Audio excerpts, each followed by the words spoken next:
안녕하십니까, 이재필입니다. 자, 시장이 좀 종잡을 수 없이 일로 절로 막 튀는 모습이죠. 오늘은 ASML의 실적 전망치가 이게 또 하루 일찍 먼저 나왔어요. 자, 원래는 발표일이 어제가 아니었었는데 그 사전에 유출이 됐는데 그 실적에 대한 전망치들 이런 부분들이 좀 안 좋게 나오면서 우리나라 시장 아침에 좀 두들겨 맞고 시작했습니다. 자, 근데 미국 기업들은 S&P 500 전체적으로도 상당히 실적 부분들이 좋을 걸로 예상이 됩니다. 그러니까 뭐 오늘 아침에 끝난 미국 시장이 이렇게 두들겨 맞은 거는 일시적인 현상이다. 이렇게도 볼 수 있을 것 같고요.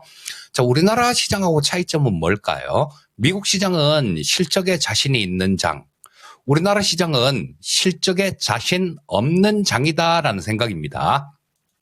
자, 지금 최근에 나온 실적 전망치들 나온 것들, 그런 것들 좀 간략하게 한번 살펴봐 드리겠습니다. 자, 전체적으로 지금 우리나라 3분기, 영업이익 컨센서스가 지금 62조 2,569억 정도, 그 정도가 나오는데요. 자, 요게 한 달 전에, 컨센서스 나온 거에 비하면 전체적으로 6.57% 정도, 6.57% 정도 하향 조정을 했습니다. 즉, 한 달 전에 시장이 예상했던 것보다 지금 최근에 예상했던 거는 6.57%가 영업이익이 줄어들 거다라는 얘기입니다. 자, 뭐 섹터별로 좀 간략하게 좀 살펴보게 되면 전체가 나온 게 한 17개 섹터 정도가 나오던데요. 그 중에서 13개 섹터는 하향 조정됐습니다. 그리고 그냥 비금속 광물 쪽만 그때하고 변함이 없고요. 상향 조정된 섹터는 3개에 불과해요. 자, 화학 섹터가 가장 좀 많이 조정이 됐는데요. 화학 쪽은 무려 한 달 전보다 21.78%나 하향 조정이 됐어요. 자, 이건 뭐 실적 시즌에 들어섰는데 이쪽 뭐 이렇게 갖고 제대로 되겠습니까? 어렵다라고 봐야죠. 그리고 얼마 전에 삼성전자하고 LG전자가 실적 발표를 했는데 그 삼성전자하고 LG전자가 포함된 전기전자 쪽이 또 13.93% 하향 조정됐습니다. 자, 뭐 이쪽 뭐 좀 줄어들어도 어지간히 줄어들어야지 좀 굉장히 많이 너무 크게 줄어드는 모습이에요. 그리고 건설 섹터가 한 8.17% 정도 줄어들면서 하향 조정되면서 이쪽 역시 상당히 크게 하향 조정되는 모습입니다. 자, 뭐 상향 조정된 거는 지금 하향 조정된 거는 21%, 13%, 그다음 8% 이렇게 굉장히 크게 하향 조정이 되는데요. 상향 조정된 업종도 있어요. 뭐 운수창고 업종이 2.1% 정도, 2.13% 정도 상향 조정됐고요. 통신이 1.52%. 그 다음에, 전기가스 업종이 0.75% 정도 상향 조정됐습니다. 여기서 우리 알 수 있는 부분은 하향 조정되는 건 굉장히 크게 조정되는데 상향 조정되는 거는 찔끔 조정이 된다는 얘기예요. 그러니까 우리나라 시장 자체는 지금 실적에 자신이 없는 거예요. 자, 그렇기 때문에 지금 우리나라 시장이 월요일에 명인들의 복귀에서도 좀 말씀드렸습니다만 좀 위쪽으로 올라가면 또 잡아 끌어내려 놓고 아래쪽으로도 지금 오늘은 양선이 나오고 있죠. 요건 왜일까요? 보시면 차트, 지수 차트인데요. 이 빨간 선이 22평선입니다. 22평선이 위쪽으로 이렇게 돌아 나오고 있잖아요. 자, 보시면 이평선 자체가 20선이나 60선이 특히 그런 성격을 많이 갖고 있죠. 올라가는 이평선은 지지선 역할을 할 때가 많습니다.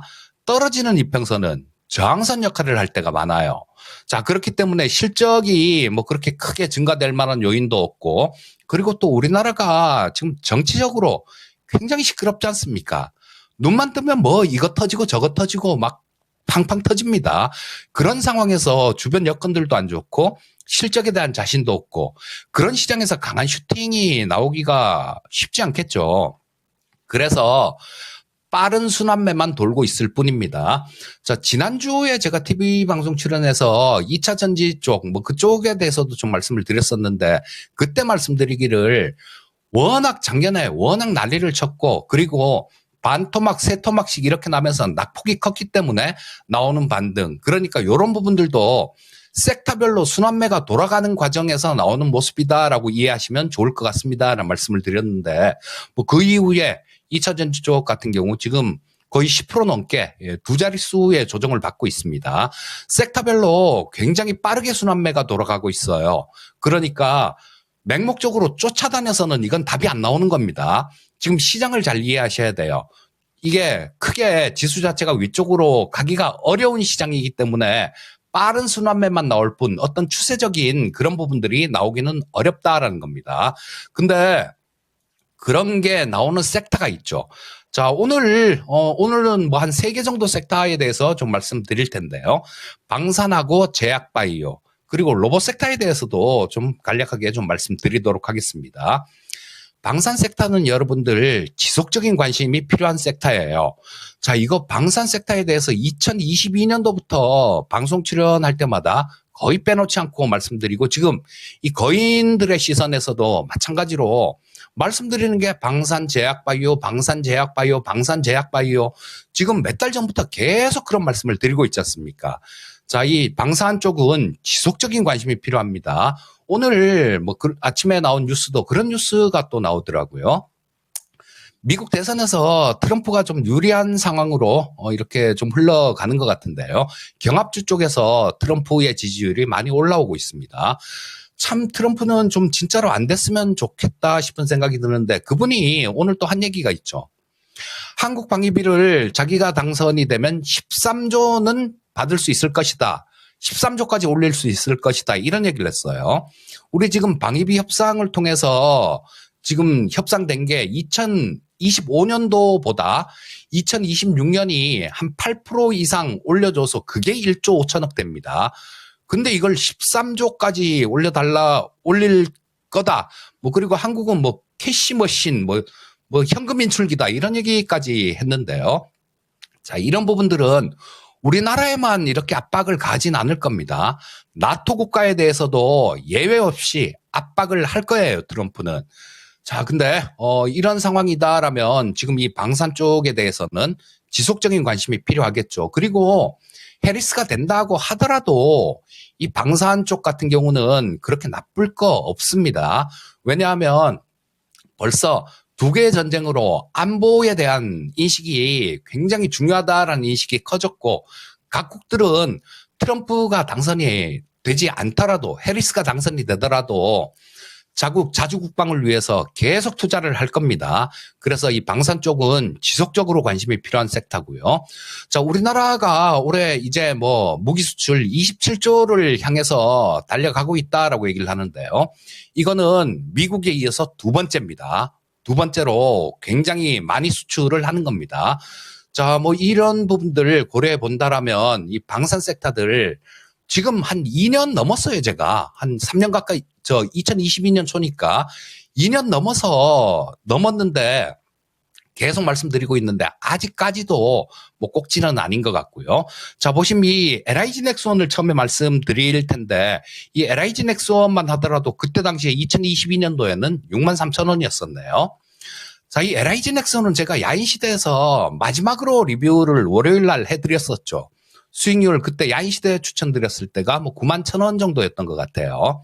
그래서 수익률 177% 수익률을 기록하면서 지금 뭐 여기서 더 목표가 느리고 그런 거는 어떤 의미도 없을 것 같습니다라고 말씀드리면서 여기까지만 그냥 목표가 제시해드리고 수익률 극대화하세요라는 말씀을 드렸는데요.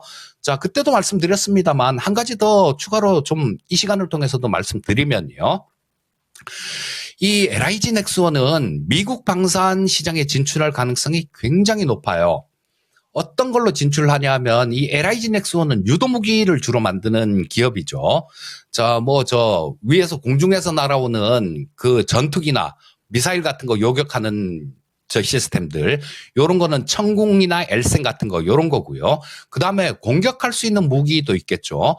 공격할 수 있는 무기는 뭐 탄도미사일, 현무5 거의 전술 핵무기급이다라고 설명도 많이 드렸습니다. 근데 미국 방산 시장에 진출한 거는 요런 게 아니라 대함 미사일이에요. 그 중에서도 대함 미사일 중에서도 사이즈가 좀 작은 거, 고속정들을 주로 잡는 그런 미사일 비공이라는 무기체계가 있습니다. 근데 이 비공이 우리나라에서 지금 도입해서 우리나라에서는 쓰고 있는 겁니다. 근데 우리나라에서는 육지에서 북한이 상륙하는 거 고속정들 잡는 그런 용도로 하는데요. 요게 미국이 굉장히 관심이 많았었어요. 2019년도부터 관심이 많았었습니다. 그래서 미국의 요청에 의해서 배에서도 쓸 수 있는 그런 용도로 개량을 한 겁니다. 근데 이 비공을 그때부터 개발하면서 림팩 군사훈련 7월 달에 있었는데요. 그때 최종적으로 마지막으로 실험 한번 해보고 괜찮으면 도입한다라는 뭐 그런 얘기들을 했었는데 그때 6발 쏴서 6발 다 명중됐습니다. 그때 나온 얘기로는 뭐 잘 되면 빠르면 올해 내에 요 계약 체결을 할 수도 있다라는 얘기가 나왔는데요. 이거는 국가기밀이라서 공시를 할지 안 할지 모르겠습니다. 하지만 물밑에서는 지금 미국 쪽에 이 비공이라는 대한미사일을 수출하는 거 이 얘기도 굉장히 활발하게 얘기가 될 겁니다. 미국이 도입을 하면 이거 다른 나라는 가만히 있겠습니까? 이거는 공인이 된 거잖아요. 수출길도 많이 열린다라는 얘기입니다. 그래서 LIG 넥스원 지속적으로 관심 있게 보시면 되겠고요. 다음은 S&T 다이나믹스라는 기업이 있어요. 요거는 제가 2주 전에 야인시대에서 새로 발굴해서 추천을 해드렸던 종목입니다. 정확히 10월 7일 날 추천을 해드렸었네요.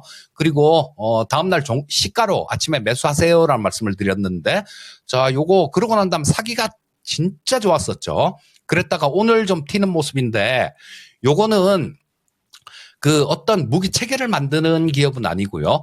방산용 변속기를 만드는 기업입니다. 자, 근데 지금 튀르키예 쪽에서 우리나라 K2 전차를 기술 이전을 좀 해서 걔네들이 나름대로 지들이 전차를 만든 게 있어요. 거기에 차세대 전차 크랩 아마 이름이 크랩일 겁니다. 근데 차세대 전차에 대해서 성능 개량을 하는데 거기에 S&T 다이나믹스의 변속기를 공급하기로 계약 체결을 한 게 있어요. 자, 그리고 전차 같은 것들 중동 쪽에 수출할 때 가장 큰 걸림돌은 독일이었어요. 독일. 자, 이거 파워팩이라는 부품이 있는데 이 파워팩이라는 게 엔진하고 변속기가 같이 합쳐 있는 부품을 얘기를 하는 겁니다. 엔진은 국산화를 했는데 변속기를 아직까지 국산화를 못하고 있었어요. 근데 이 S&T 다이나믹스가 그 변속기를 국산화를 한 겁니다. 자, 전에도 중동에 수출하려고 했었는데 독일이 딴지를 걸어서 이게 무산된 적이 있습니다. 그러면 이제 국산 변속기를 장착을 한다라면 그 독일의 눈치를 안 보고 수출할 수 있는 길도 열린다라는 거예요.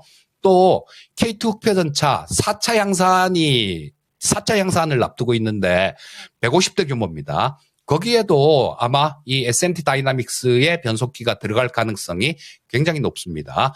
자, PBR 수준 1배 정도밖에 안 됩니다. 아직. 제가 이렇게 굉장히 밸류에이션 매력이 있기 때문에 이 S&T 다이나믹스를 그때 추천을 드렸었고요. 새로 발굴해서 추천드린 종목이니까 우리 시청자님들께서도 잘 좀 한번 보시면 되겠고요.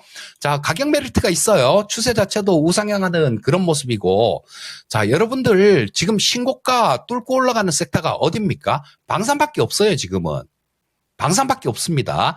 자, 그래서 계속해서 지속적으로 관심 필요한 섹터, 방산에 대해서 말씀드렸고, 자, 다음 말씀드릴 섹터는 제약바이오 쪽 좀 말씀드리겠습니다.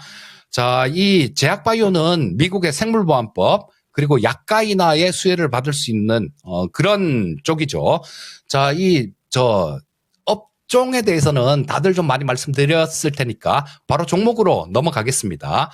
자, 시간 때문에 업종에서 얘기를 하면서 시간을 좀 많이 끌 수가 없네요. 자, 셀트리온은 어려운 시장의 대안이다라고 볼 수 있습니다.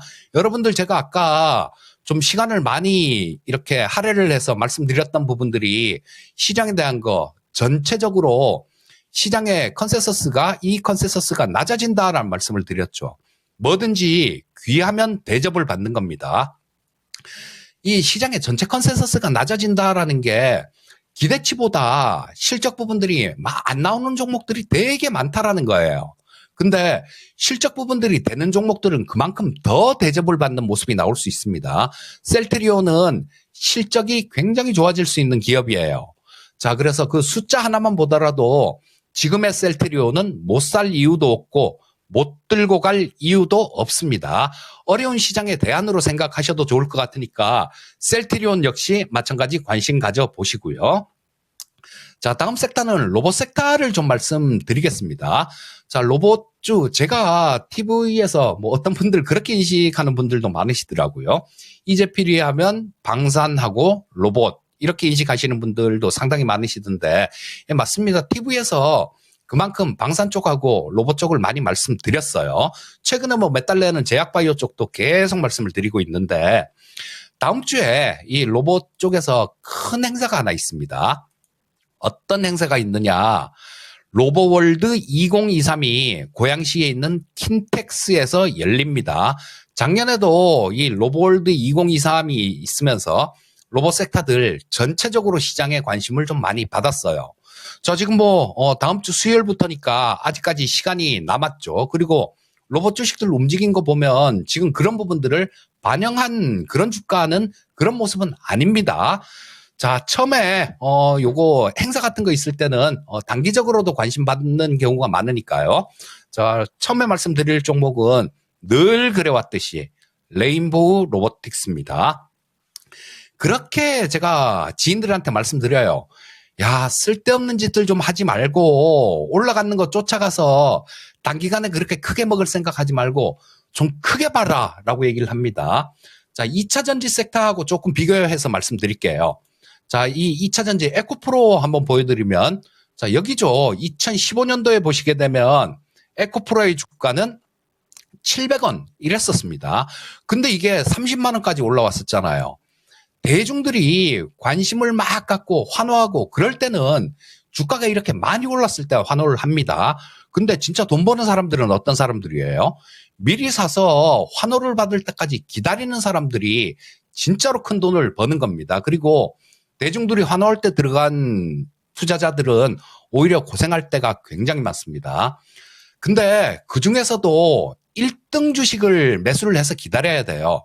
자, 우리 네이버가 그렇게 엄청나게 올라왔었어도 다른 저 포털 쪽들 뭐 이런 쪽에 투자하신 분들은 다 깡통 났을 겁니다. 네이버 하나 살아남았어요. 카카오하고. 자, 이 레인보우 로보틱스는 그런 무한 경쟁에서 살아남을 수 있는 기업이기 때문에 사서 좀 묻어둘 만한 그런 기술력을 가진 그런 기업입니다.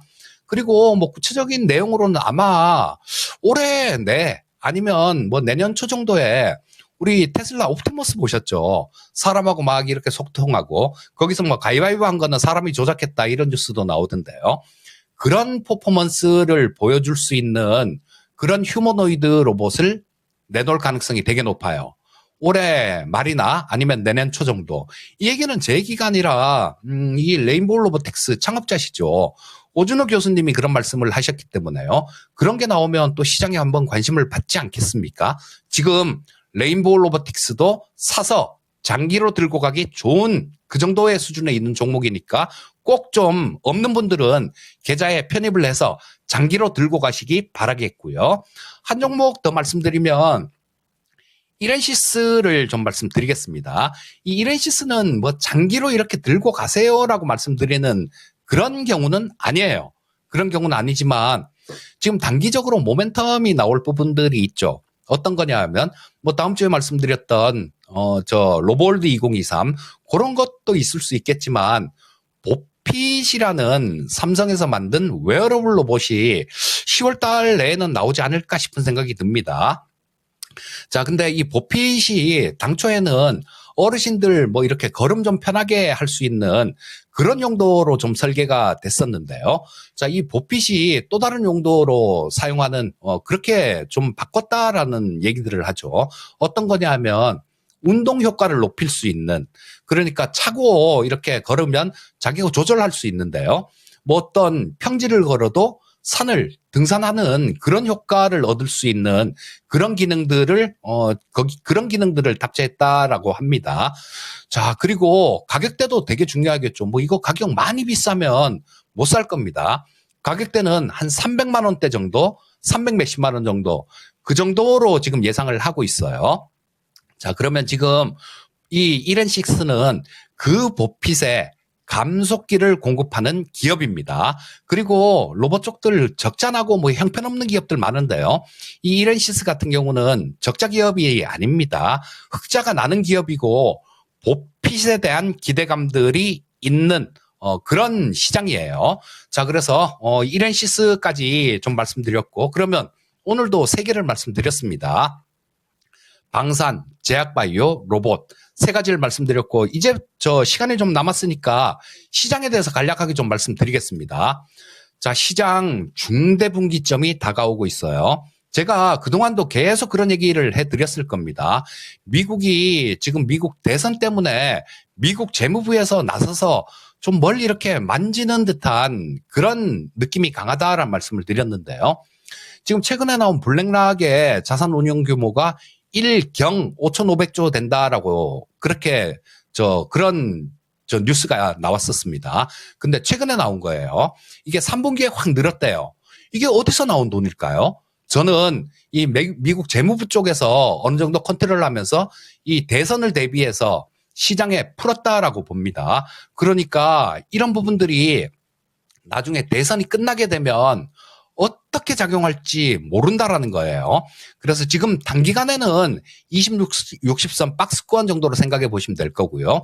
조금 긴 관점에서는 지금 시장에 대해서 좀 깊숙한 그런 고민이 필요하고 지금 진지하게 좀 고민을 해봐야 될 그런 시점입니다. 그리고 만약에 좀 아니다 싶으면 그때는 조금 좀 시장에 대해서 어려워질 것도 대비하는 그런 자세가 필요한 시장 아닌가 싶은 생각이 들고요.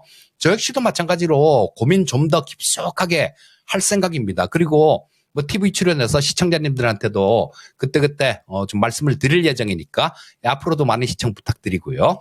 자, 오늘 방송은 여기까지 해야 될 것 같습니다. 항상 성공 투자하시기 바라겠습니다. 감사합니다.